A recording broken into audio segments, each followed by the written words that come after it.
Welcome to the Orgasmic Lifestyle Podcast with me, Venus O'Hara.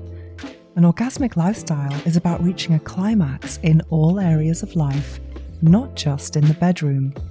Here, we dive deep with expert guests on topics like nutrition, spirituality, personal development, sexuality, and much more. Together, we'll explore lifestyle lessons to help you lead a life that's fulfilling, joyful, and unapologetically orgasmic. I'm your guide, Venus O'Hara.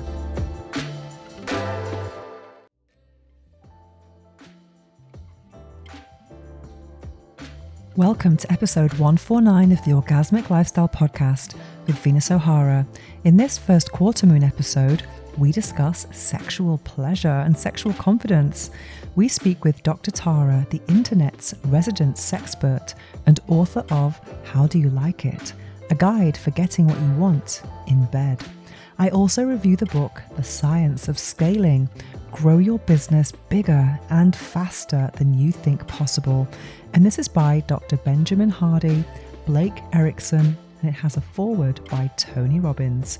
And the episode ends with a guided meditation with affirmations for sexual confidence. Wow, I've just had the most epic orgasm. Oh my God. Yeah, it's interesting because when I have a midday self-love session, I sometimes feel guilty. Maybe that's part of my Catholic upbringing. But then I think, but this is my job. Why am I feeling guilty? I'm also waiting for a delivery. I'm having a quick orgasm just to reacquaint myself with today's sponsor for this episode, which is Hello Nancy. The lemon is called Lem, and it's gone viral. I can hardly speak, as you can tell. So I thought I would actually use it just before making this recording to really illustrate the point. And it's interesting because Lem, I saw it recently on UK TV on a program called This Morning, which is kind of like a guilty pleasure of mine. And it's so interesting to see sex toys be featured on mainstream TV, mainstream media. I think it really helps to overcome the taboo and the shame, etc., and to really normalize pleasure. Because my personal mission in life is to encourage people, especially women, to prioritize pleasure and peace. So pleasure, and that just really means self-love and meditation and masturbation and eating well and all of those good things that we talk about here on the Orgasmic Lifestyle. And today's guest is a returning guest. I'm super happy to have her again on this podcast. We first spoke, Dr. Tara and I, 3 years ago. It was 2023. And she really inspired me back then. She's obviously still inspiring. I've been following her on social media ever since. But there's something that she really inspired me with, and that was with my time management. Because at the time, she was doing 2 days a week of, I think, therapy, 2 days a week of teaching, and then the Friday was social media. So I was thinking that how could I divide up my different tasks according to the days of the week? So that's been a huge inspiration for me. So now Mondays and Thursdays I do paid work, sponsored work, and then Tuesday affiliate marketing, digital products, Wednesday business development, which I absolutely love. And people are often surprised when I say that I love business development, because I think people don't really like outreach in general. But I think these days outreach is done by email or on LinkedIn. And if someone doesn't reply to you, it's not such a big deal. I mean, I used to work in sales years ago where we had to do cold calling, and that was just awful, especially in an open plan office. And then you could catch decision makers at not the right time, and then you have to really kind of sell them something that they might not even be interested in. So yeah, it was a skill set that wasn't really something that I have, but I wasn't very good at it. But now I just love thinking about, where can my email take me? And I think I've if I write a list of all the amazing things that have come about through my email outreach in the past, that is quite incredible. Some very, very long-term and lucrative collaborations have come from that. So it's really nice to have that time to think about where you're going next. And then on Friday I do podcast normally, so that's how I divide my day up. But I think when we are busy, I think it's important to have a time in the week or in the day even where you just pause and think about where you're going next. And this thinking time is not necessarily meditation. And it's something that Earl Nightingale talked about in the book Lead the Field. And thinking time could be plotting your next moves. It could be problem solving, but there is a kind of an agenda or a focus of the thinking. It's not just like meditation where you're just being present or trying to not think at all or just observing thoughts. It's a bit more stuff happening. Yes, it's quite fascinating. Yeah, and I'm really excited to speak to today's guest because her book, How Do You Like It, is amazing. And I really love how she brings together different elements of her personality, the academic side with the fun side and personal story. So I'm going to leave it at that because I'm just still getting my breath back from this incredible experience with Lem. Anyway, more about Lem in a second. When life gives you lemons, you squeeze the most out of your self-love ritual. Meet Lem from Nancy, the zesty, citric sensation that's gone viral, selling every 35 seconds. Cute on your nightstand, seriously powerful in use, is the perfect way to discover air suction pleasure. Shaped like a happy little lemon, Lem uses targeted air suction bliss, not traditional vibration, to create longer, deeper, more satisfying orgasms. Sweet on the outside, smart underneath, this joyful lemon is a fresh twist on pleasure. Head to hellonancy.com and use the code Venus25 for 25% off and get your squeeze of the good stuff. Lem. Small, discreet, and bursting with citric satisfaction.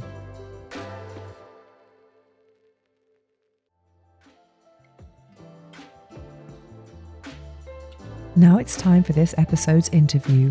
We speak with Dr. Tara, the internet's resident sexpert and author of How Do You Like It? A guide for getting what you want in bed. Dr. Tara, welcome back to the Orgasmic Lifestyle Podcast, where every day is a climax. Oh my gosh, I love that. Every day is a climax. Who doesn't love that? Yeah, I know. Actually, it's your second time on this podcast. I haven't had many people on for a second time, but I started reading your book, and you said you had an orgasmic life as well. Yes, yeah, I very much try to structure my life in a way that allows me to have a lot of like pleasurable moments in a day. I love that. Two things that I remember from our last conversation, and I haven't listened back to it, this they really stuck in my mind. One was how you structured your time. You really influenced me a lot because I remember you said you had Monday, Wednesday, one task, Tuesday, Thursday, something else, and Friday, social media. So, and I've Yeah. actually copied that with different tasks. And I'm doing Monday, Thursday, paid content, Tuesday, digital products, Wednesday, business development, and Friday, podcasts. So I'm kind of like, you've really inspired me because otherwise I was just all over the place. And Yeah. another thing you said, which really inspired me, was the phrase that you live by was focus on what's thriving. I love it. Thank you. I love it too. That is still very much my phrase. Focus on what's thriving, especially nowadays when there's so much noise, Hmm. both, externally, how the world is going, but also internally. I think it's even harder than before for humans to connect and experience affection, which is unfortunate. But that's why a podcast like yours, is so important for people to like tune in and then shift their mindset for the day of like, hey, pleasure is important, relationships are important. Absolutely. So tell us what you've been up to because you've been doing so many things. I'm wondering how this affects your schedule now because let's tell us what you've been doing since 2023. Oh, so many things. I've now done three different TV shows. So I have a TV show in the UK where I'm the co-host and sex expert called Celebs Go Dating. I've now going back to season like fourth season. Wow. I'm doing another show that just got done filming. That's an American show, but I can't say what show yet. It's coming out next year. And then one other show called Sixplore. So just been doing a lot of media stuff. My book just came out this month. I'm super excited because I've been working on it for over 2 years with my publisher. Um, it's just been a long time coming, and it has a Literally. lot of literally long time coming. And it just has like a lot of, I think, fundamental knowledge for everyone to read. It is not a book that goes in depth on one topic. Like I love you reading, like a book about kink, a book about polyamory, right? Like that's a whole book about those topics, and it goes in like so in depth about those topics. I would say this is what my team is full of Gen Zs. What they call it is they just call it the sex Bible because they just think it's like a foundational book that covers like every topic that encompasses like human experience and sex. And then if you're curious to dig deeper, like let's say you're curious just about BDSM, there are so many qualified books about that I like recommend. So tell us the title of your book. The title of my book, yeah, and my book is called How Do You Like It? A Guide for Getting What You Want in Bed. And the essence of the content in the book really just um it is the example of what the title is about. Like, how do you like it? So, first, the book is all about understanding your own preferences, who you are as a sexual being. That's why the very first chapter is on sex personality test, or Mm, I call it Dr. Tara's sexual profile quiz, which, I have tested it with over 3,500 people. wow. So, this sexual profile quiz is not just shits and giggles, right? It's allowing people to gain more confidence through self-knowledge. The more you know about yourself, the more you can build that self-assurance and confidence and self-esteem. So that's why that's the very first chapter. And the very first part of the book is all about like how do you like it? And it goes I think quite in depth on in that sense. And then a guide for getting what you want in bed is sort of the second part of the book, which is the interpersonal communication. Communication is the hardest thing when it comes to sex, right? You can spend a lot of time learning about yourself, and that's internal work.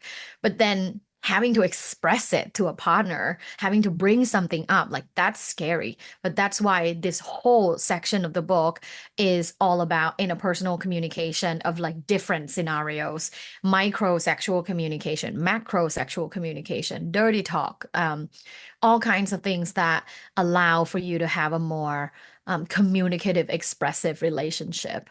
And then the last part of the book is about um, how you exist in this world as a relational and sexual being, because it relates you to the culture. It relates you to other things in the culture like porn, relationship structures that are out there. Monogamy isn't the only option, and Mm. things like that. So the book goes from understanding yourself, then you and your partner, and then you and society. Yeah, because I think sex is just so much bigger than just the orgasm and that titillation and sex appeal. And some people think when you Yeah. explain what you do, that's like, oh, sex, but it's actually such a foundational, fundamental part of non-sexual life as well. You're right. And research found two hardest things to talk about is sex and money. Oh, wow. They're my And two favorite subtopics. I've got a whole yeah, shelf of money books as well. I have all the sex books and the money books. Yeah. I love that. But you're so sexually and sensually activated. That helps in talking about money as well. And Mm. I think managing and embracing money as well. So yeah, like I remember, become when I started working on myself to become more just sexually empowered and use my sexual energy to my advantage. I remember that also helped boosted my whole career. And I Mm. started just, having more opportunities coming into my life and making more money, and my business becomes more successful comparing to my previous life prior to my sexual awakening. I would say, that was the time that it has had like a huge, huge change. Anyone that has known me from 15 years ago would know that I have changed myself completely. Did you And have I a think that's previous the career? Did you have a previous career? well, no, I've always been an academic. So I have now been a professor for 13 years. Mm. Um, About so, sexuality? yeah, so well, it's about human communication, but in the context of relationship. Like I used to teach relational communication, interpersonal communication. And then when I started at Cal State Fullerton as a professor, which I've been there now 9 years, I Mm. started teaching sexual communication and like it's basically a human sexuality course. And that really started my whole journey of looking into myself and what's been lacking. And what's been lacking was my sexual self-esteem. And I didn't even know that because externally it seemed like my life was great. I'm a professor, have this prestigious job. I was married to my first husband, like life was good. But what was missing was that internal work piece. And once I confronted that part, I knew everything had to change. And all of these lessons that I've learned from my divorce, from meeting my now husband, and all the communication that happens between us and me and my clients, all of that's in the book. Wow. Do you know something I really admire about you about especially it's very clear in your book that you have this playful style, but it's academic as well. Yeah. So you've got storytelling, you've got facts, and you've got some kind of quizzes as well. So it's really interesting how you bring that all together. Yeah, I Mm. think the structure of the book really represents who I am as a human. Mm. I'm very like funny. I think everyone would say I'm funny. I don't know. Saying I'm funny is kind of ridiculous because it's like whether or not you're funny, it depends on what other people perceive of you, Yeah. right? But people have told me I am funny. I'm very playful in my daily life. I try to approach everything with like play and, I like teasing people. I like saying weird shit.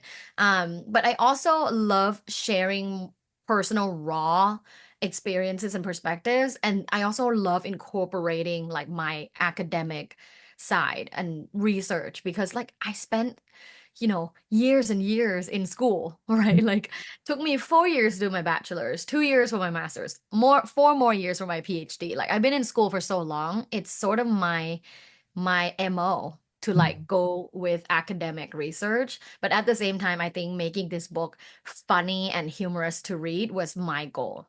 Mm. I think that's something that you do really well because it doesn't take away from your serious side as well. It actually adds to it, makes it more kind of appealing, I would say. And your Yeah, I short videos that try. you make, you kind of given these bite-sized, tips, but it's kind of funny, but it's also kind of serious as well. So you do that really Yeah. well. Yeah. It's like I'm Mm. sneaking in the seriousness of the Yeah. topic with like the humor and the ha ha he he, which works so well. That's the main message that I get a lot from my like fans and followers is like, thanks for making this topic like lighthearted. And Yeah. it's something that is extremely taboo. Like my recent video has, I think now, um, maybe like 150,000 views on Instagram that we posted yesterday, and it was about cuckolding. And there's a lot of stigma, and a lot of people get so triggered and leave really mean comments. But at the same time, there's so many people that are like, "Thank you for helping us like normalize our lifestyle." Because whatever I talk about on social media, I know it's like super intense sex stuff, Mm. but whatever I talk about is never propaganda. It's just to educate. I'm not saying you should become a cuck. I never do that. I would never do that. All I do is help normalize things so that there's less hate in the world and just more love. Like, come on, who Mm. cares what other people want to do with their bodies, right? Like, let them live. So how do you feel about being so visible online? Do you like it? Does it give you lots of life? Like Yeah. aliveness? It gives me energy. Mm. I find it so rewarding when I get messages like, "Hey, you have helped me and my husband a lot with new ideas," or Mm. "Hey, just so you know, like we saw your video, so we started talking about things and now things are getting better." Like it's just so rewarding knowing that this exposure brings about positive change in other people's lives. And I think that's the most important thing. I don't care how many, followers I have or engagement, as long as it's positively influencing people. If one day it no longer does, then that's not what I want to do. It doesn't matter. I might have 10 million followers, but if it's not positively influencing people, that's not what I want to do. That's not the kind of karma I want. Mm. Like I I live this life to serve in a way that helps positively um change people's lives, even in the very small sense. Amazing. Going back to the book, I loved the first part of the sexual profile. So Yeah, it did you was take the something quiz? I did. I just did mine now. I just had to write it down just because wanted to remind myself of it. I'm a DKMG. Ooh, okay. So dynamic, kinky, makes sense. Um, and monogamous, and then Yeah. G gentle. Yeah, gentle as opposed to animalistic, because I mean, I think you can still have, as you mentioned, you can still have a little bit of Yeah. other elements, but for the most part, I think I'm becoming more maybe demisexual as I get older. I just find Mm. that I think the litmus test for me is if I want to touch another person's body, if there's an emotional connection there. If I'm not, I'm just like very selfish. I just want to take. Mm-hmm. But for me to be a Yeah. generous lover, I need something. Yeah. So sometimes I feel What? quite strange because in this world, I think I spent a lot of my I've been doing this for 16 years now. I spent many periods of my life as a sexual wellness content creator actually celibate in this because I haven't Oh, really wow. found like what I'm really looking for, and I think the Mm-hmm. stakes are higher when you're in this world because you know how amazing sex is, so you don't want to have just run of the mill. I want something really good or really bad that I can write about. Yeah, you don't want the disappointing dick appointment. Yeah, yeah. I've Yeah. never done dating Um, apps actually. I've never been on a dating app. So I've never had like one night stands. So people would make a lot of assumptions of people in this world, but that's just not my thing at all. So I'm trying to look for that kind of real complicity cocoon type thing. mm, with Mm. like when you say demisexual, Mm. do you know usually like how long it takes to even establish that emotional connection with someone, even for you to feel physically turned on for sex? Well, I do have a very physical. I mean, I have very much like you. I with your already your orgasmic life. I mean, I have orgasms every day, and I do have that kind of physical thing, but it's not enough to kind of go and want to have sex with someone that I don't Right. really know. I think element of safety is becoming more important to me, but I think it's sometimes you just know quite quickly And when when you there's an say safety, it's like because physical safety is like and the most obvious thing, but yeah. you mean emotional safety. Yeah, yeah. You have to kind of have to feel safe. Yeah, before you can be slutty, you want to be safe. I think that's super important Yeah. for many people. How So do you yeah, think people can make you feel safe? I think I think feeling seen as a person, just not just that I have 1,000 sex toys in my spare room. I don't want to be just the sex woman or the sex The toy woman. sex You know woman. what I mean? So I like to feel that people can see through that and just see me in my Mm-mm. hoodie and tracky bottoms and just be Mm-mm. just a normal person. So that's really important for me. This is a filter as well. Like this having Yeah. working in this industry is can be intimidating for some people. Yeah. So when I want someone who can actually handle me in my entirety. And Yeah. yeah, so And like, I'm so curious. And like, what does that look like behaviorally? Like, what can someone actually do when, let's say you're on a date? What can someone do behaviorally to um, enhance the feeling of emotional safety within you? I think it's knowing that um there's an intention to repeat or build something. I think that's kind of important for me. So Or someone discover. who sees you as like there is longevity in this like emotional investment Yeah, or and not just potential at like least, because we don't know temporary. sometimes. Right, yeah. So But yeah. show that you're like worthy of potential. That's what you mean. Yeah, because I think for a long time, I was even not seeing it myself. I was kind of, I thought I was sacrificing my own personal life for the sake of content. I maybe Mm-hmm. didn't think that I was kind of like dating people in the same industry in media in Mm-hmm. Spain here where I'm living, who were kind of not shocked by what I do. They already know, but then I didn't really go out of that bubble. But then now I'm thinking, yeah, I do deserve great love. I've been a lot of big kind Yeah. of a lot of work on myself. So now it's very important to to be accepted as who I am totally. And no one's going to be, Mhm. yeah, great, you've got 1,000 dildos. Then you get here, and then the guy's like, I've had that happen Yeah. many times. So That's so yeah, interesting. I yeah, know that like I'm in a few group chats of like just sex experts around the world, and I know that this is not like you're not alone. There are uh-huh. so many female sex experts in these like group chats that are saying like, "Hey guys, like, are you also experiencing this? Like, I just feel like it's so hard to date, telling people what I do, because then I become just this like sensationalism in their life and not necessarily someone that they feel like they want to be with long term." And I think that's such a big struggle. Mm, Um, but at the same time, I like what you said about emotional safety. I think what's really helpful, and I also talk about this in my book as well, what's really helpful is teaching people how to treat us. Because mm, I think a lot of times, even I do this too. Like a lot of times we just think like, well, they should know how to mm, treat me like a queen because I am. But at the same time, I think, especially men, I think men are just so clueless. Like mm, they really are. Like, I'm non-monogamous, so I'm married with my husband, but I also date other people. And I notice when I go on a date, sometimes like it looks really good on paper, and then I show up, I'm just like, oh my God, you are so boring and uninspiring, even though you have all these successes listed on your profile.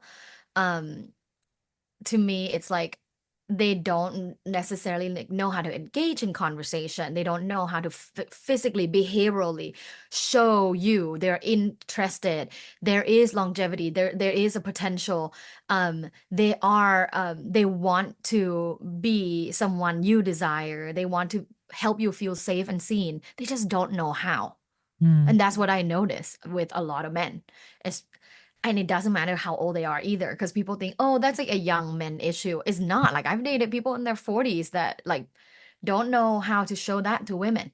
So I think up helping uplift our men in our lives, like our brothers, our friends, our cousins, to become like more emotionally intelligent is so important for this next like decade of dating and love.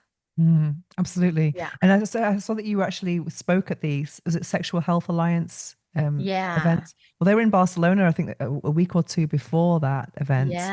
And I Yeah. went to speak with them about my work. And it was so amazing because I don't really have a chance to be in the same room in real life with people who have the same mission as me. So it was just so nice, to Mm. just talk with people who are therapists, and their type line of work is very different from mine. But when you're with people who are from this industry, you realize that it goes beyond like orgasms and titillation. It's just so much Mhm. more to it, like helping people overcome So much. trauma, relational difficulties, etc. I think Mm, we all know this. Like, sex is never about sex. Like, it's mm, not just about sex. Sex is about everything else in your life. mm. Yeah. So going back to the profile, so how did you come up with these? Would you like to explain what the sex profile quiz is and what the different possibilities are and how it came about? Yeah. So, as a professor, I teach sexual communication, which is a survey class of human sexuality from young age till the end of life. And then I also teach quantitative research methods, which is a statistics course. And in quantitative research methods, I talk a lot about measurements, like how do you measure behavior and attitude. So, this quiz, the Dr. Tara's sexual profile, is really a marriage of like my expertise in sex and quantitative research, which is like creating measurements. And I was inspired because I just didn't see a lot of like popular measurements or, sex personality tests out there that can help people understand like the holistic view of their preferences and who they are in bed.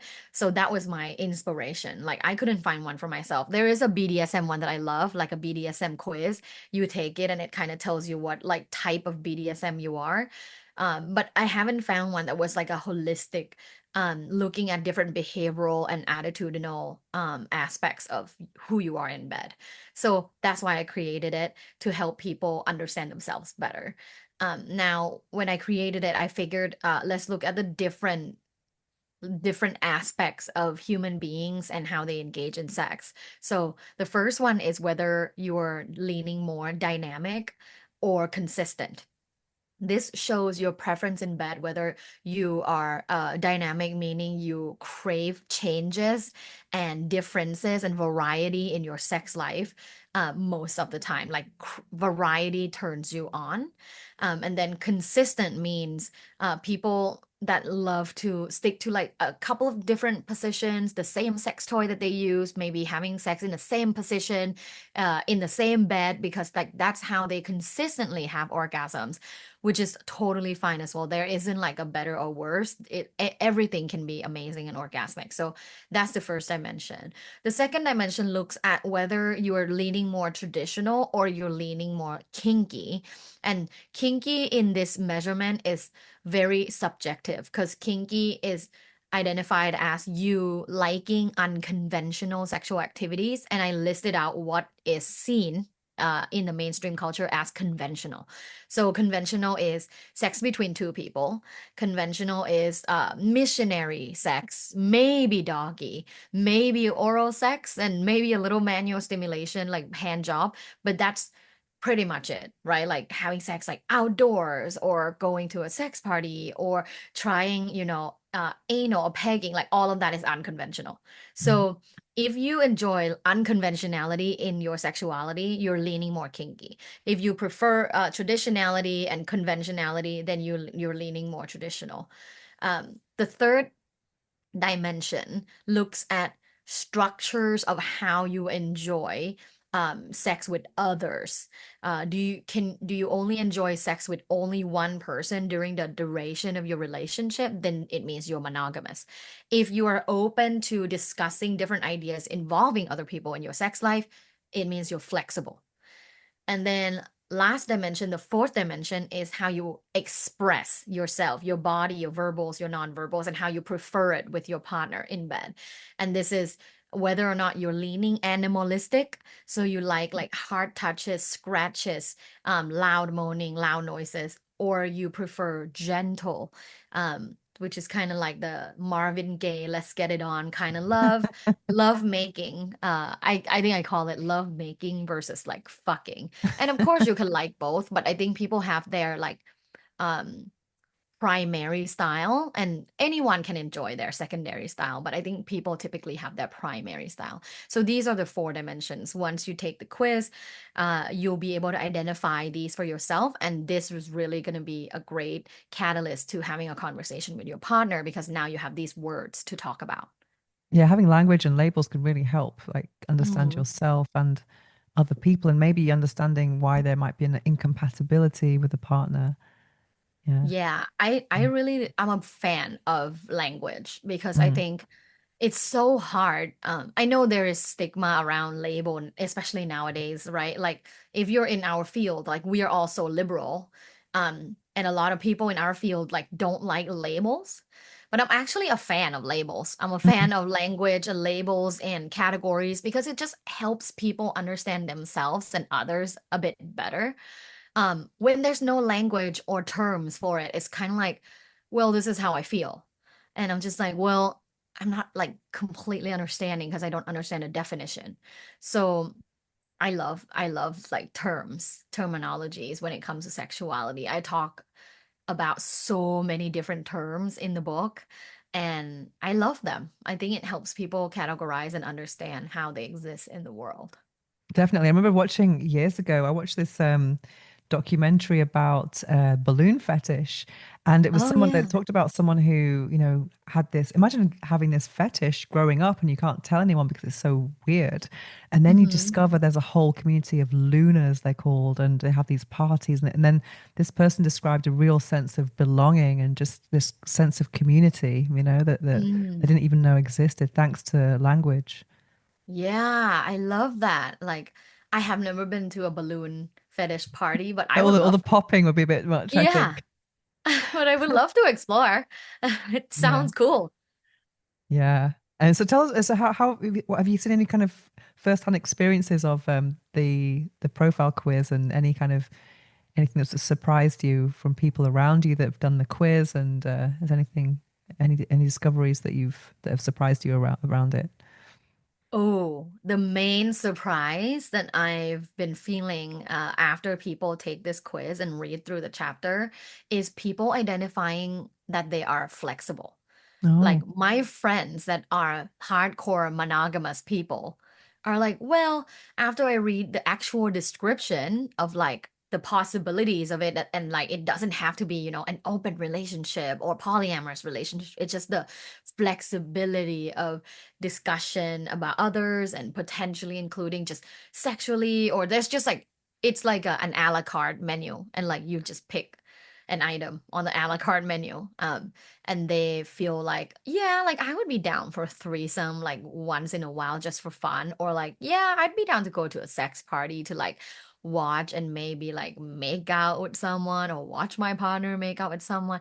So I'm like, yeah, see, I think people are so used to the idea of monogamy that like maybe they don't even consider any variations of non-monogamy or flexibility, because there are so many different setups and variations within the world of flexibility, flexible sexuality, or like non-monogamy, that when you read through the chapter you realize like, oh wow, okay, I probably am more um leaning flexible than complete monogamy, which is something I find surprising because a lot of my friends that brought that forward are like hardcore monogamous people that have been with their partners for a long time.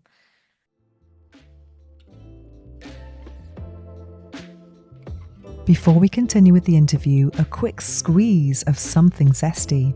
Meet Lem from Nancy, the viral little lemon that's selling every 35 seconds. It may look cute and citric on the outside, but inside it's powered by precise air suction technology, not vibration. And this provides deeper, longer, more satisfying clitoral stimulation. With 12 intensity levels, a whisper quiet motor, shh, waterproof body, and USB rechargeability, it's discreet, powerful, and perfect. The first time explorers of suction pleasure. Use the code Venus25 at hellonancy.com to get your squeeze of the good stuff. The link is also in the show notes below. Now, back to the interview. I really love the fact that you mentioned affirmations in the book as well. Because Yeah, every episode of this podcast ends with an affirmations track. So I do I love. affirmations. I think I'll do sexual confidence for this episode. I think that might be Yes. a sexual confidence affirmations. Um, Yes, so, please. so tell us about affirmations and how important that is for sexuality, and how do you use affirmations? I use affirmations every single day, like Mm. every day for the last, ooh, how long now? um 7 years of my life. Every single day I say affirmations. I write affirmations in my journal. I repeat them in my meditations. Affirmations are so good for you, and people need to now educate themselves and realize it's not just like a woo woo metaphysical thing. Like Mm. there is a lot of neuroscience research that is like in peer reviewed studies that show that affirmations actually have a positive effect in your brain, in your behavior, in your habit, and in your beliefs, in your beliefs of yourself and also beliefs of others. Self belief is extremely important. And I think um, when you don't have a strong self belief, you kind of float around the world. Like, you just float around day by day and you don't have that anchor because you Mm. don't have self belief. What does it mean? Like, it just means that you question yourself, you question your capability, you question what you stand for, who you are, what your purpose is. But when you have self belief, everything else is easier. So I think affirmations allow me to hone the belief that I have about myself, and really cement it every single day that like, I'm badass, like I'm amazing, I am attractive, magnetic, charismatic, I exude positive energy, I can feel so much pleasure in my body, I am empowered, I am, whatever it is, it's so beneficial and it's free. That's the thing. Mm. People want to buy new lingerie, new toys, no, they want to go to expensive vacation, expensive dinners. I love all of those things, by the way. I'm not talking shit about it. I love expensive things. But at the same time, like there are so many free things in the Mm, world that you can do to literally become your best self. And this is one of them. mm, definitely. So tell us about mindful masturbation. You talked about mindful sex. I really love what you said in the book. Would like to share a little bit about how we can masturbate mindfully. I mean, I bet you already do it, right? Oh yeah, I'm It's like, actually I do orgasmic manifestation. That's the title of my book. So every orgasm I've had yeah. since, well, solo since 2018 has been with intention.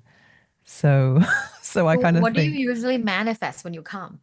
well, it's incredible because I started this journey, I think it was 2018. I had 300 sex toys, no pillow, a sore neck, no sofa. I was in a tiny apartment by the beach and I was just always in pain, always hungry, always cold. And then I discovered Think and Grow Rich. And I discovered how to, the O method. So I started doing it immediately. And then I paid off all my student loan debts. I just moved apartments. I just upgraded my life big time. So I've been doing it ever since, and I give lots of workshops about it. It's a bit witchy. So it's two taboos together, sexuality plus a bit of witchcraft. But I'm constantly thinking about, what's the goal, and I have many different methods of doing it. Affirmations is one of them actually, because when you masturbate to affirmation tracks, your brain is like a sponge taking them in. So I used to listen to this passive income affirmations while I was masturbating. Oh, I make money while I sleep. I make money while I do what I love. Like, yes, yes. And I always used to think about what is the affirmation playing when I actually come. And I used to think that was like kind of a message from the universe. It's kind of interesting yeah. to do that. Yeah. Oh my God, that's so cool. I've never heard of anyone listening to passive income meditation track as they like masturbate. Then I used to get up and I made some book sales. Like, yes, it works. So it's kind of cool. I do a lot of affiliate marketing as well. So yeah, Wow. it's a really cool Uh, way to use affirmations. you are inspiring me because like I usually when I, manifest something for myself when I orgasm or through my mindful masturbation, I typically manifest like, my energy. Like, I'm healthy, I Mm, exude positive energy. Today is gonna be a great day. I will attract great people, great deals, great wealth. So like usually I just like think about those things in mm, my head. But mm. I would love to listen to actually like a wealth meditation track while I like masturbate and come. That would be so cool. I'm gonna try that tonight. Amazing. I'm sure that's going to work really well for you because you're doing so well so far. So tell us about Celebs Go Dating. I was really surprised to see you're doing that. That's so cool. How is Yeah, that? so Because in the UK God, as well. it's Mm, so fast. Like, mm, you know, I remember getting this job and being like, oh my God, this is my first experience on TV. And now, this is going to be my fourth season coming this January. So it's been so fast. Like, every year is so fast. And the experience is incredible because normalizing conversations around intimacy, sexuality, sexual orientation, relationship structures in mainstream media is so important to me. Like, I don't take it lightly that I get this opportunity and get to be this voice on this TV show. Millions of people watch this show. So I try to say a lot of like sex positive things. Like, whether or not they use it, it depends on their editing. mm, But I try to express a lot of sex positive ideas within an episode because I take my job seriously, but then of course I will always portray myself in a very playful way. But yeah, like even the first season I was on, I used the term big clit energy like the whole time, and they actually kept it because I was explaining one of the girls like that she has big clit energy, and it's Chloe Burrows. She's from Love Island, and she does have this massive confidence, and when she walks into the room, it like fills the room with light. So I just told her like, you have big clit energy, and she's like, yeah, I love that. Like I love that way more than big dick energy. I'm like, I know, right? Clits are way stronger. So I try to engage with like positive sexual conversations and also just ideas of non-traditional relationships as well. Like I'll bring up, like polyamory or non-monogamy, even if they're not interested in it. Like I just bring it up in conversations to like educate the celebrities. It's been an incredible journey, and I just never want it to end. I want to continue to do it until season, I don't know, 30. So I'm really curious. I've not actually seen it. I've seen some headlines in some British press. So I'm just wondering. I'm assuming that the celebrities would find it, even harder to find love. Is that Mm, true? Do they yeah, have to it's be with true. other celebrities? Do you think it's, or they can have like some mixed popularity dynamic? Interesting. So the premise of the show is the celebrities come in and we actually match make them with non-celebrities. Oh, really? Oh, wow. Yeah. So people that don't have like celebrity related jobs. So whatever they do, it's like normal jobs. Like they can be in finance, they can be a teacher, they can be a pilot, like whatever, but they don't have celebrity jobs. Why And is that? because we want to show the night dynamic of like Mm. real life relationships, because a lot of real life celebrities actually don't date another celebrity. Oh, wow. We just wanted to show that dynamic, and it's been successful so far. Like every season, we match at least one couple that have like a long-term relationship. This last season, we matched like two couples that are now in long-term relationships. One of them just moved in together, so it's really beautiful. Carrie Katona, actually, Oh, wow. she and her boyfriend that we matched on the show are now like living together, having a really thriving relationship. It's really beautiful. But you're right, like celebrities have it a bit harder than non-celebrities in terms of dating, because there's just a lot about them in the media. So people have preconceived notions of who they are, or who they think these people are, what they stand for. They know all their histories. Like someone like, for example, someone like Carrie Katona, like she's been through so many relationships and big public profile like divorces. And she's also on OnlyFans. There's so much judgment. Mm. Um, like it's almost like people don't even give her an opportunity to show her true self. Like they just know her from all these things. But that's not who she is, like internally. And the show does such a good job showing people's true selves Because it's really and hard to their actually know if someone's with you because of you, who you really are. Yeah, or just want to use your fame, maybe, because they know if they date you, they get to be in tabloids, they get press. Yeah. Yeah, it's hard, especially nowadays when there's like so many, influencers and people are trying to make it in the media. They might try to like date a celebrity just to like use them. Yeah. Yeah. It's really hard. I'm even seeing just examples like Britney Spears and like the family turning against you, your sister doing a book on you, your ex. And I mean, just to live like that must be so crazy. There was someone I know follows a podcast. I'm not sure the name of it, but they were talking about manifestation and stuff. And they talked about the celebrity frequency and and just envisioning, lawsuits and having that next level problems. La- It sounds like awful. Oh my God, who is doing this? This I is so don't know. funny. I kind of I want can to find it listen to for it. you, but Like, it's just what are like the the problems? celebrity frequency where, things can get, we think our lives are complicated now, but to get to that level where you've no idea, if your people around you are going to turn on you, that could be the fear and Yeah. trust as well. It is really important. It's so crazy to like, have your friends coming out in your house and then like one of them go talk to press about like how Yeah, yeah, shitty she is, or like, it's so crazy. And that includes just people you hire too. But I guess with people you hire, you can have them sign an NDA. yeah. Yeah. Yeah. But ultimately, I think sexuality is something that you personally can work on and can control. And for celebrities, like if they're able to work on their own sexuality, they can use that as their like anchor, a grounding thing as they go through this dating crazy process. And that's something that I always try to talk about. Oh, how do you mean? How can someone ground to Mhm. protect themselves in that way? Yeah. So when um when I feel very sexually energetic and turned on, and by turn on, I don't mean like I get wet or physical arousal, but energetically, I feel very turned on, very on. Mm. through my sexuality, like through masturbation, sexual affirmations, meditation. I feel good about myself and I feel good about my sexual energy. I use that to like basically block like negative people. I almost feel so much more Protected almost. Like, sensitive to negative energy, and they almost like don't approach me because mm. they know I'm not receptive to that.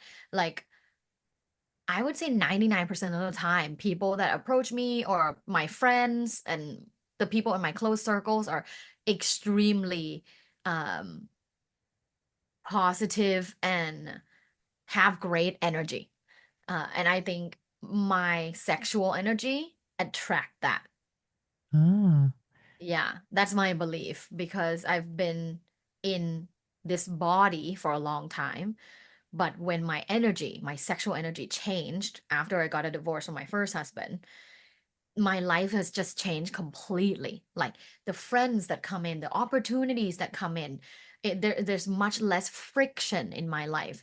And I contributed to the fact that I'm so comfortable with my sexuality.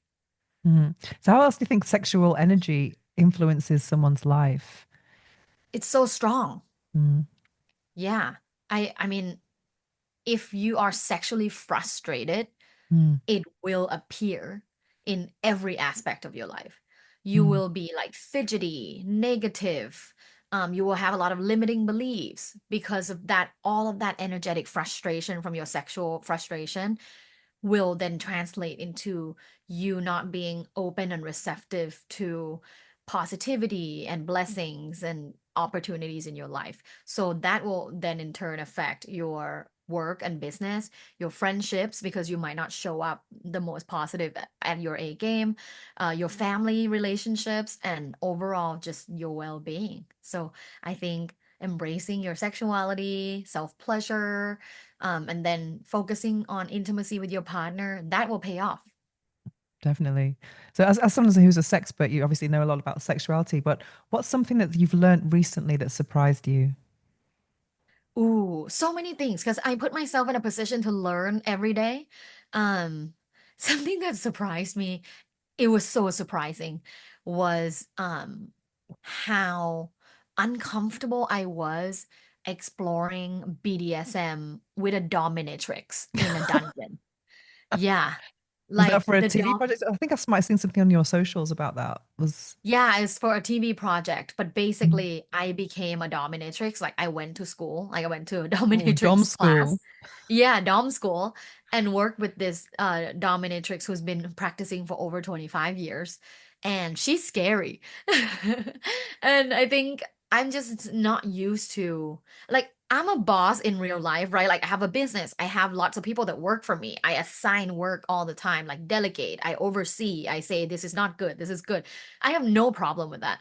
But then when it comes to like sexuality or like doing sexual things to someone in a very like uh, coercive manner, it was really hard for me. I found that surprising. I thought it would translate well because I'm already a boss in real life. It would translate well to be a dominatrix in the bedroom or in scene. But it wasn't. It wasn't easy. It was hard. I was giggling the whole time. I'm not like holding that straight face, the authoritarian dom. That was hard. Like punishing someone physically, like hitting them is hard. And then Yeah, I shouting. learned that. Yeah, maybe that's not for me, but I learned of the term like soft dom as well, and I feel like that is something I can embody a lot more. Yeah, I think there's a lot of humor in BDSM as well that people don't really talk about a lot. I think it can be really humorous because a few years ago I used to write for El País, which is Spain's biggest newspaper, and one of my Mm, friends is a dominatrix here in Barcelona, and I asked her if I could interview her, and she was like, "Just come along to a session." And I was like, "Okay," and it was so funny. She's with this one guy. She has a kind of whole fetish studio, and yeah. she had a new bullwhip, and she got this guy tied up like that. And then she was just like doing the whip. And I was just laughing, like, ha ha, ha, evil witch laughing, you know?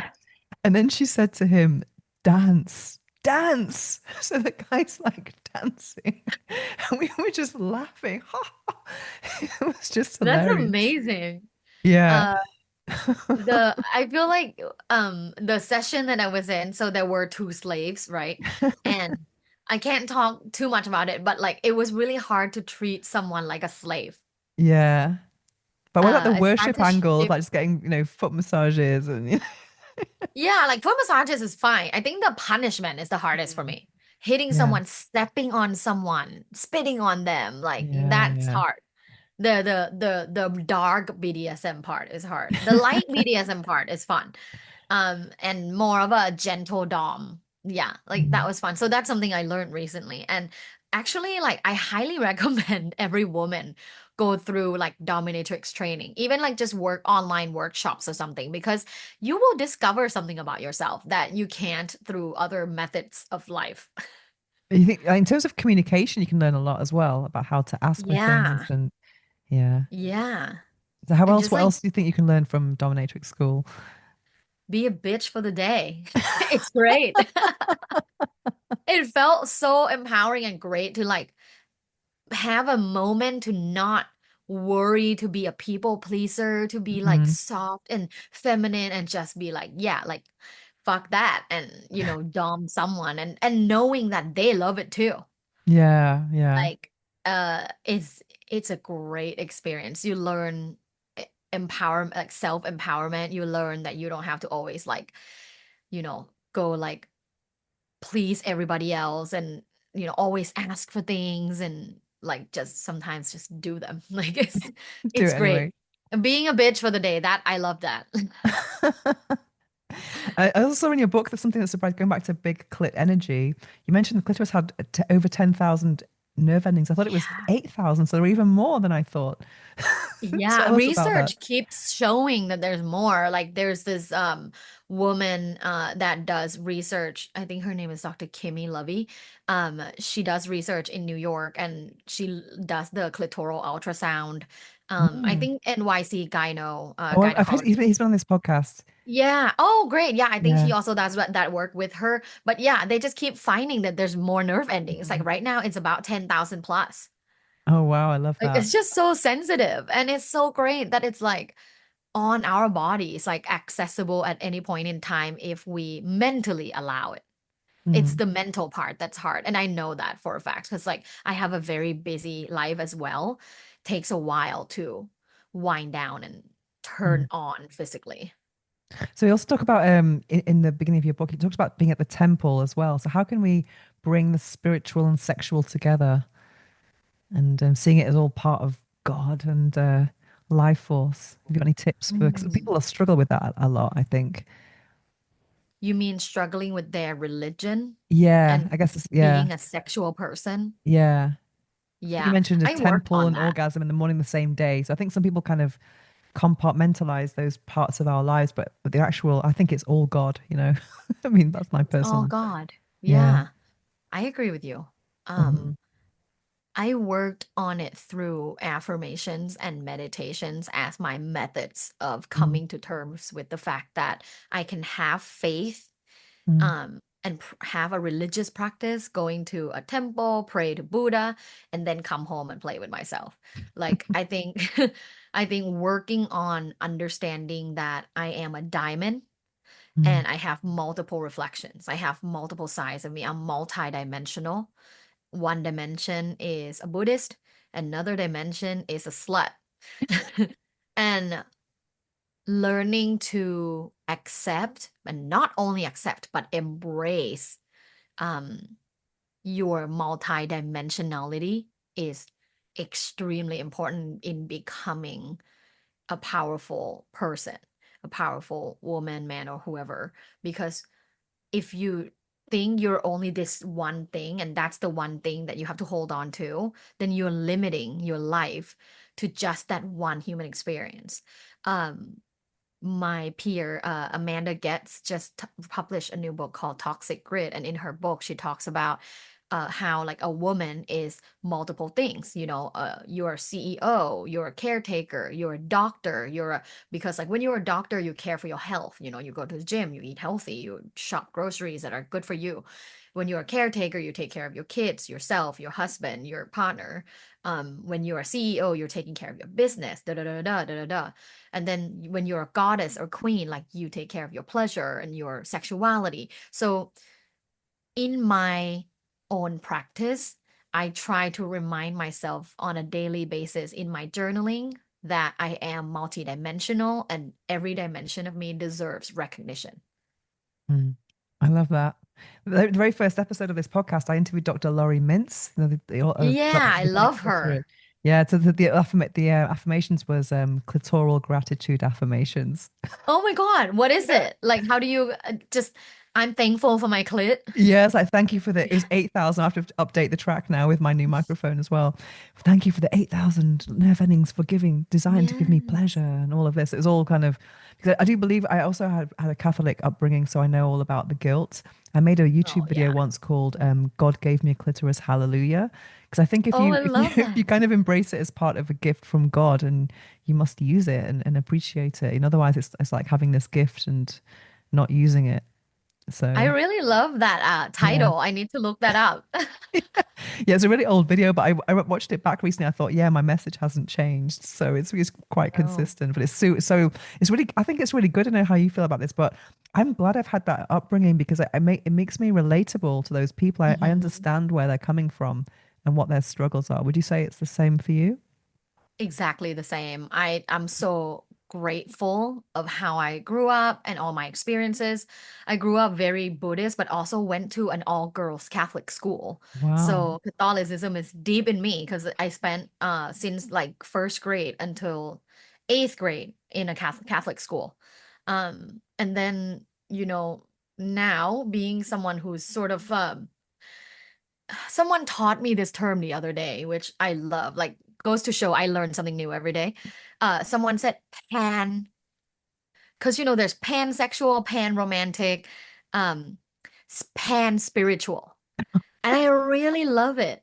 Pan spiritual, like I can take a cool thing from every religion or spiritual practice and enjoy it for myself. Like I don't have to subscribe to just one thing, and I Mm. really love that being pan spiritual. Um, yeah, another thing that I'm grateful for that happened that helped me relate to so many more people was my divorce.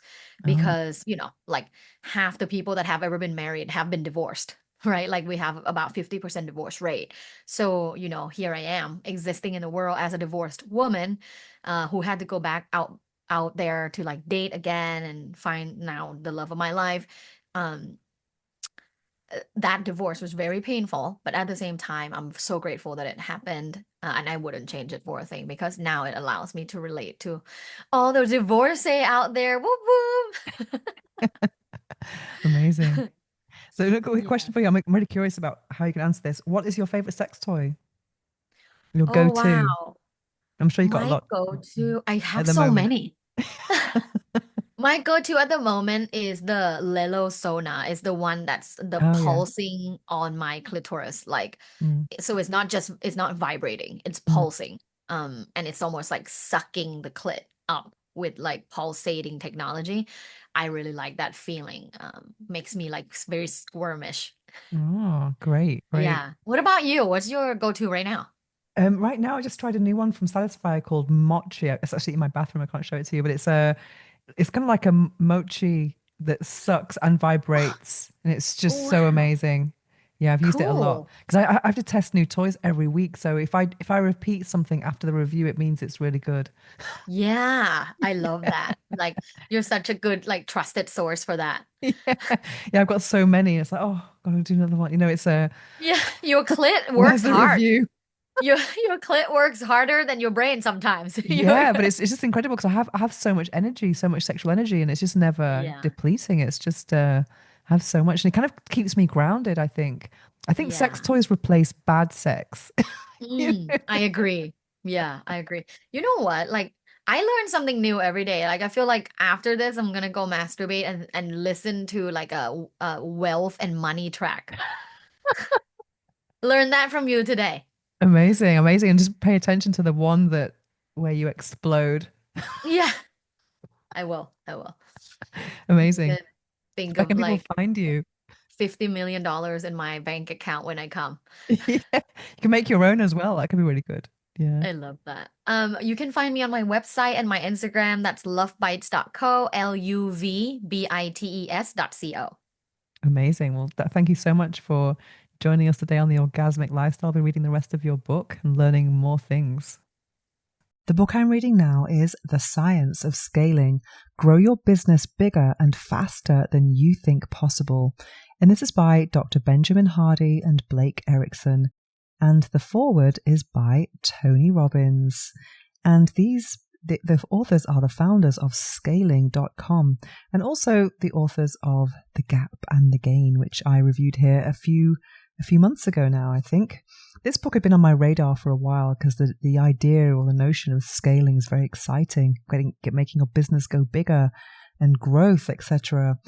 And but the push to buy this was a recommendation from someone I really look up to, someone who goes to my private members club, and every time we chat, I feel like I'm doing cerebral aerobics. So any recommendation from him, I definitely listen to. So once I've finished the book, we're going to have a lunch and then really kind of talk about all the themes in the book. So for scaling, it kind of is the opposite to, let's say, the advice is all about simplifying your business. And also the first couple of pieces of advice are really about, when you think about where do you want to go or what your goal is, to really increase that goal, to have an impossible goal almost, something that kind of makes you maybe a bit nervous or a bit kind of, oh my God, I'm not sure I could do that. And then they also talk about timeframes. So if you say, I want to do this in 10 years, well, why not 1 year? Why not 2 years? And the practice of doing those two things can really help you to actually say no to the things that are not aligned with that growth. Because otherwise you're kind of going to be in maintenance mode the whole time and you're never really growing, So if you want to have real growth, there has to be you have to raise your floor, they talk about. And also think about, what you're saying yes to, and is it part of the bigger goal? So I think it's really worth, as I mentioned earlier in this podcast, having that thinking time, just time in the day or even in the week where you have some silence and a bit of a pause and you're thinking about where are you going? Because I think sometimes we get so swept away by busyness. And busyness is not always, taking you towards bigger goals. It's just maintenance a lot of the time. And sometimes we like those distractions to, avoid the bigger questions in life. But if you want to grow, it is necessary to take a step back and really think and plot your growth. And something in this is about, simplifying, which I do find challenging myself because, as I mentioned earlier, something that Dr. Tara really, really helped or inspired me with is how I'm blocking my days and my time at the moment. And it's really working for me. But in this book, if I took the advice 100%, it would be like, just focus on one thing. Don't do YouTube, just do the podcast, or don't do sex toy reviews, or don't do these other things that I do. Whereas I'm not quite aligned with that. For me, I think of it as, I want to scale all the things that I'm doing, and within each day that I have, let's say for the paid work or the podcast, I want to try and see where's the biggest I can go, and also to outsource as much as possible, because many people who are CEOs, they're doing, lots of different things, not too many, don't want to be too confused or even confuse the people who work with you as well, because people want to, hear your name and then know exactly what you're about. But I do think sometimes, a personal brand is a little bit different from your standard company with products and services. So yes, and also in this book there are lots of journaling prompts as well. So I'm a really big fan of journaling. I think it's incredible how just writing and with the right prompts, how it can really uncover lots of thoughts and beliefs and even your own solutions that can, come on the page without you even expecting them. And sometimes you think of a question or a prompt in a certain way, and then sometimes you can uncover something that's like, oh wow, and have a real aha moment. And I'm actually currently, I don't know what it was about this book, but as soon as I started reading it, I was automatically thinking bigger and just starting to believe that growth is possible, because that's a really big thing about growth in general. And thinking big is knowing that you are worthy and capable of scaling.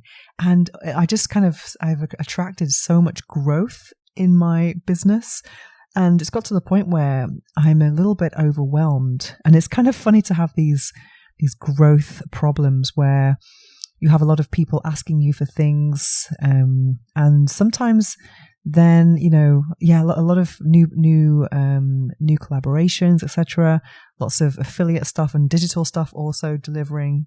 So everything's kind of growing everywhere. And also just the other day I received quite a lucrative offer, and I've had to say no to it as well because it's not really aligned with the bigger picture. Because sometimes if you say yes to everything, you're saying no to bigger things. Yeah. So yeah, it's really, really exciting. So I'm just over halfway through this book. So if you are thinking about scaling your business and you really want to grow, not just maintain numbers, then I really highly recommend it.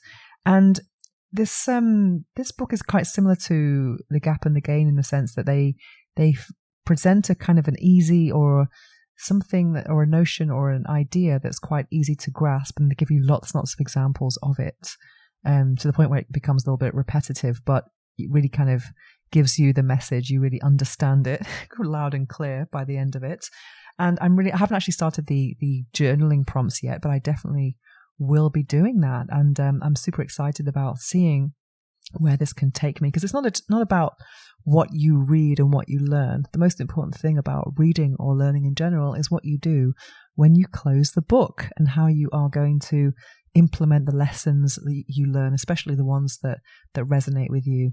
And also, if you go to scaling.com, you can find the audiobook for free if you are into audiobooks as opposed to real books or Kindles. I prefer real books. I want to get my pencil out and start underlining and putting stars and highlighting things so I can go back and revisit the key ideas. And that's especially something I love to do when I am reading a book with someone else as well. I like to compare and contrast the things that jumped out to us or at us.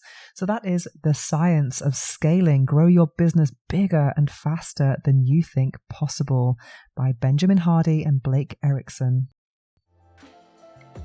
Now it's time for this episode's meditation. Please don't listen to this while driving or operating machinery.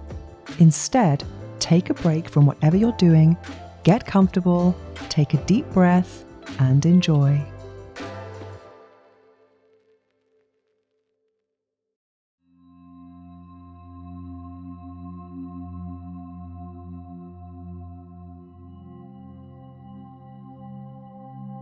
I am sexually confident.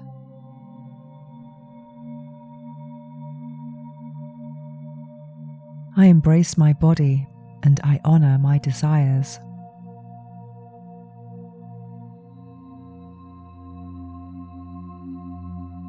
I am worthy of pleasure and intimacy.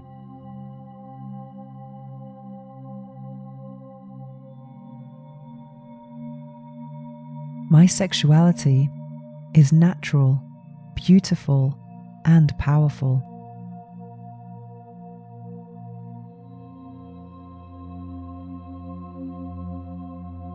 I trust my instincts and express my needs openly.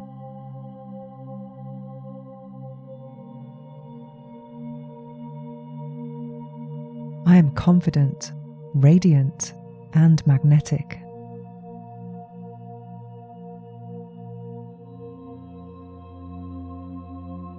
I am unapologetically me.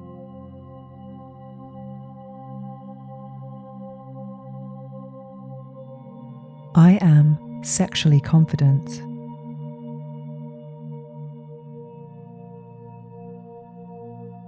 I embrace my body and I honor my desires.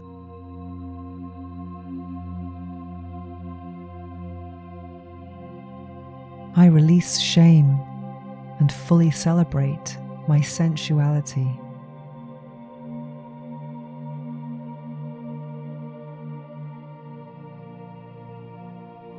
I attract healthy, consensual, and fulfilling connections.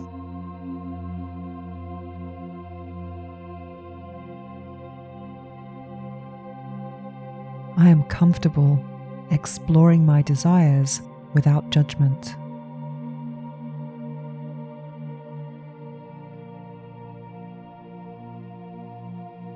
My confidence grows with every step I take towards self-love.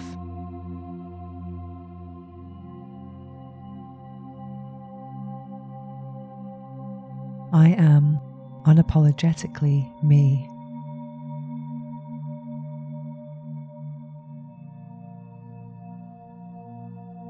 I am sexually confident.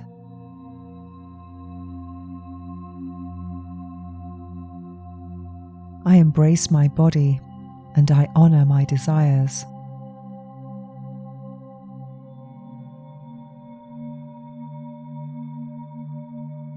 I honor my boundaries and communicate them with ease.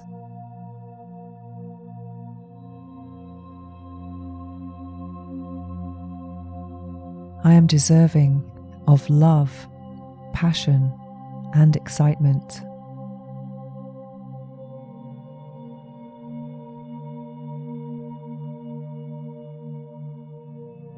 I celebrate my unique sexual energy and gifts.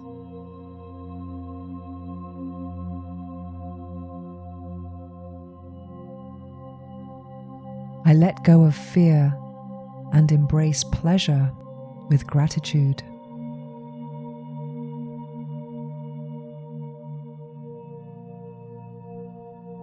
I am unapologetically me.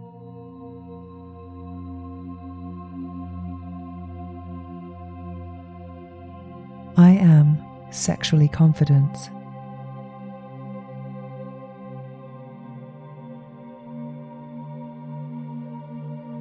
I embrace my body and I honor my desires.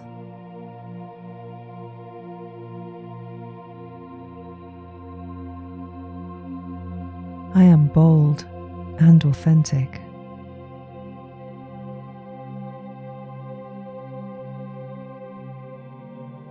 Every day, I grow more confident in my sexuality and self-expression.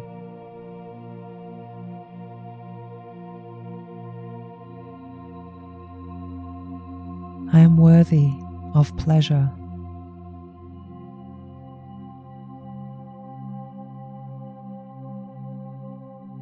I am confident in my body.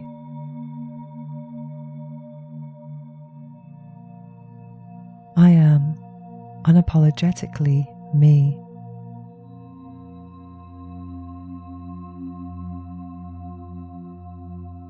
I am sexually confident.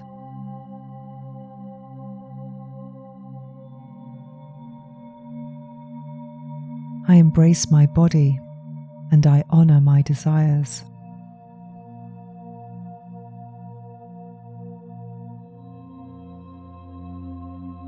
I am bold in expressing my desires.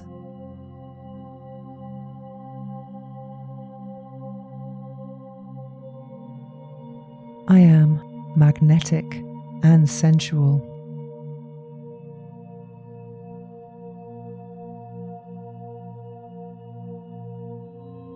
I know what I want and I communicate it with confidence.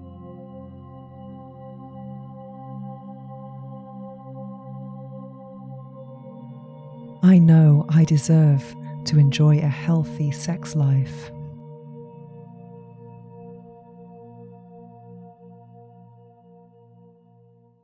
I am unapologetically me.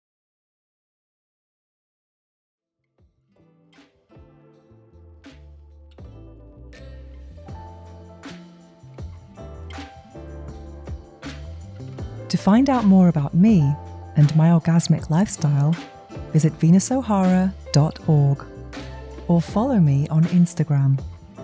The Orgasmic Lifestyle is also on Substack and YouTube, where you can watch all the interviews with our experts. All the links are in the show notes below. Make sure to search for the Orgasmic Lifestyle Podcast by Venus O'Hara in Apple Podcasts, Spotify, and Google Podcasts, or anywhere podcasts are found. And click subscribe so you don't miss any future episodes. Thanks for listening, have an orgasmic week, and make sure every day is a climax.